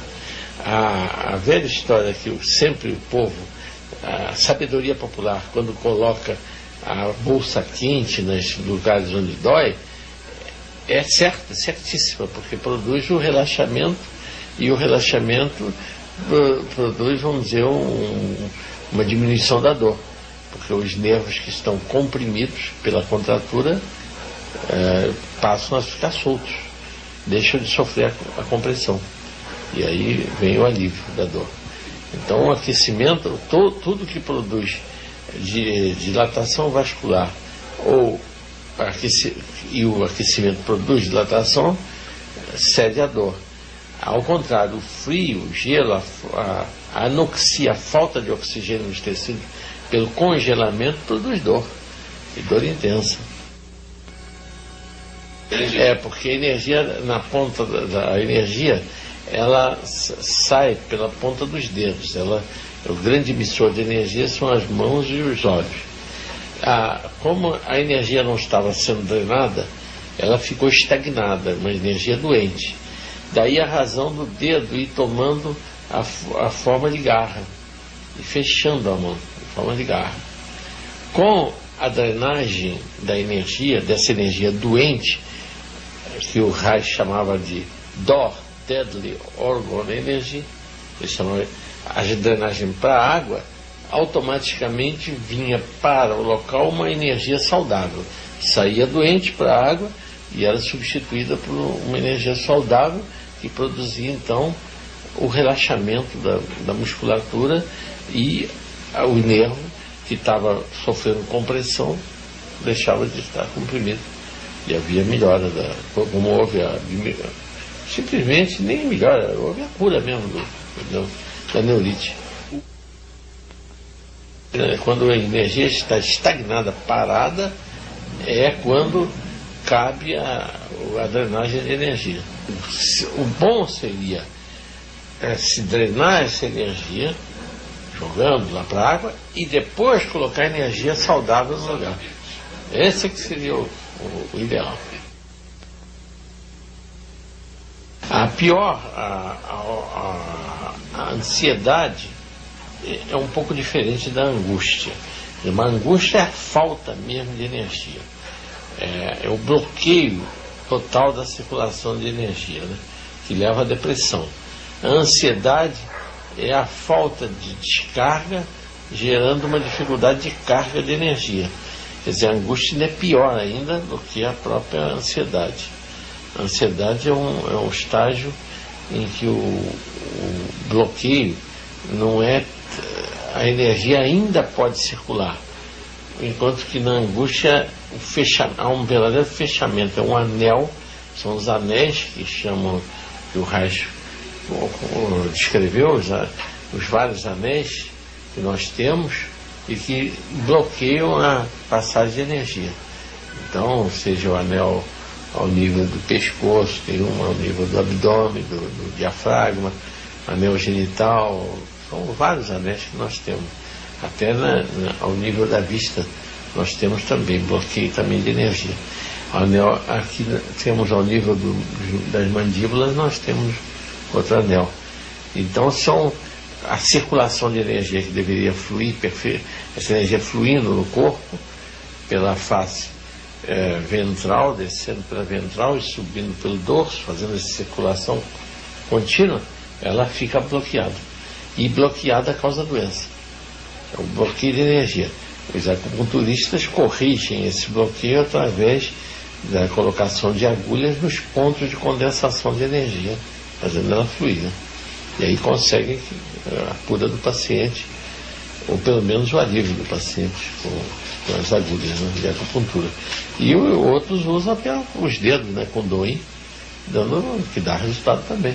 Sedação seria compressão contínua para que aquela energia bloqueada volte de novo a fluir, né? E a sedação e a tonificação, pressão descontínua, é para tonificar os pontos que estão com falta de energia.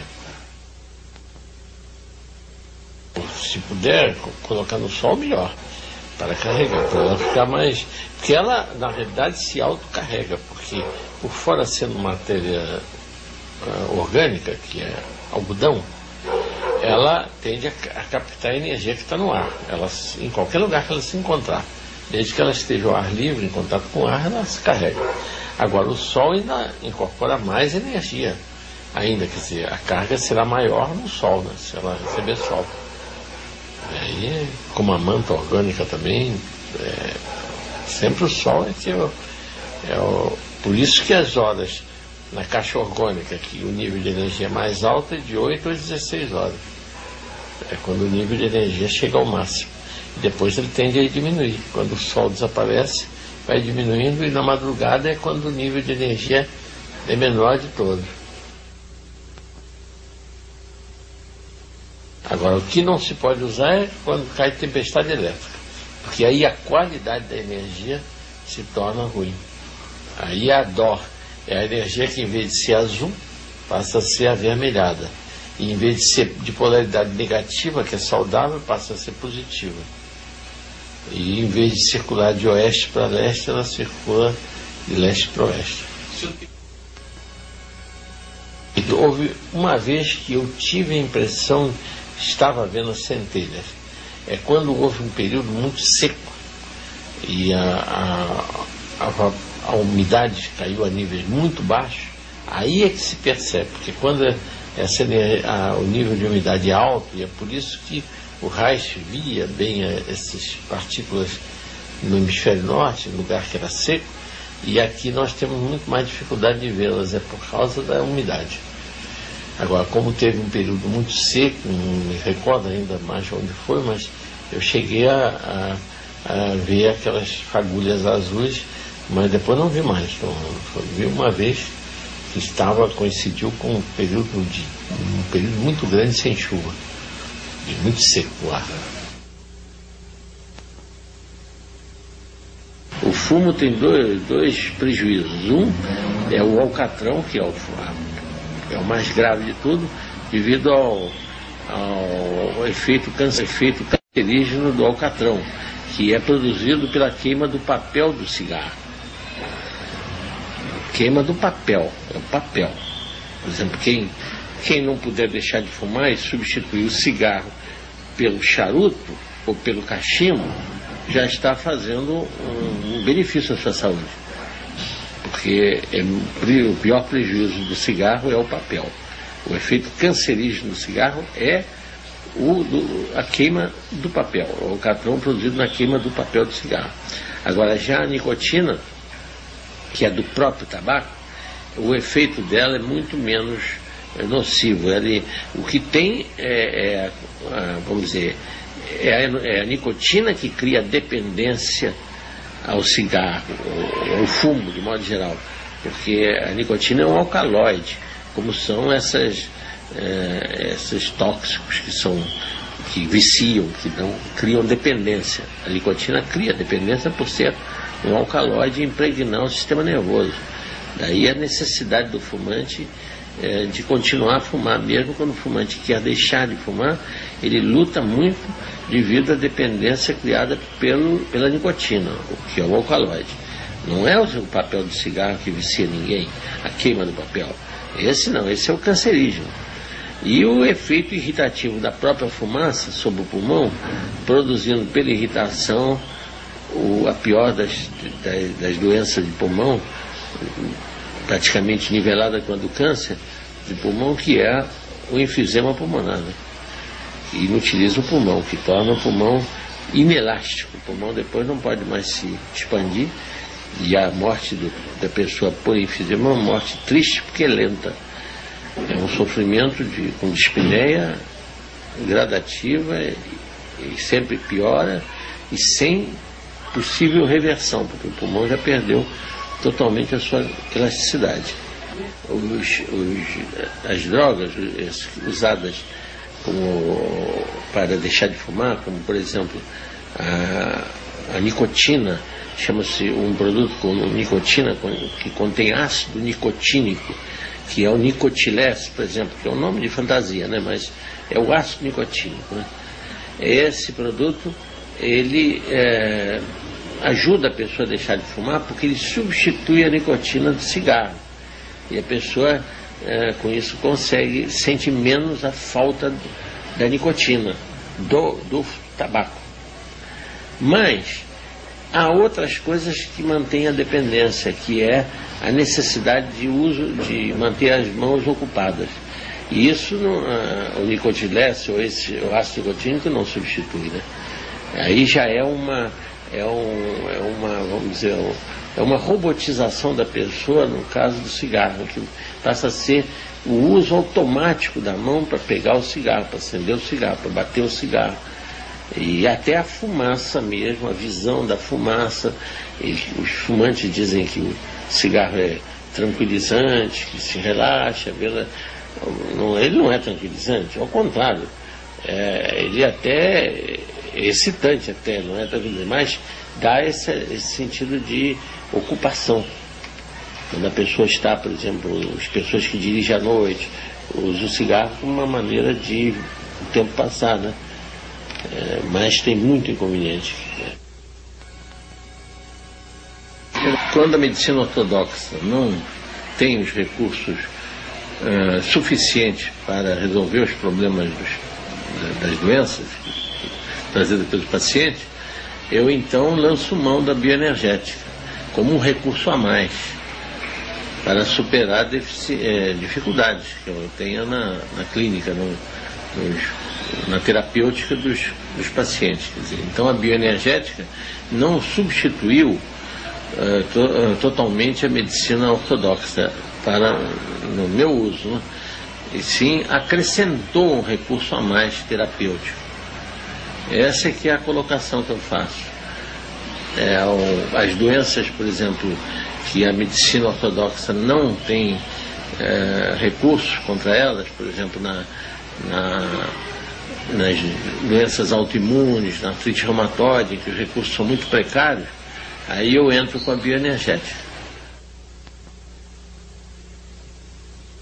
É uma homenagem a Wilhelm Reich, o homem que foi o criador disso tudo, o homem que sacrificou a vida em prol da humanidade e que não foi entendido e que terminou melancolicamente morrendo dentro do manicômio judiciário. Esse homem merece a homenagem.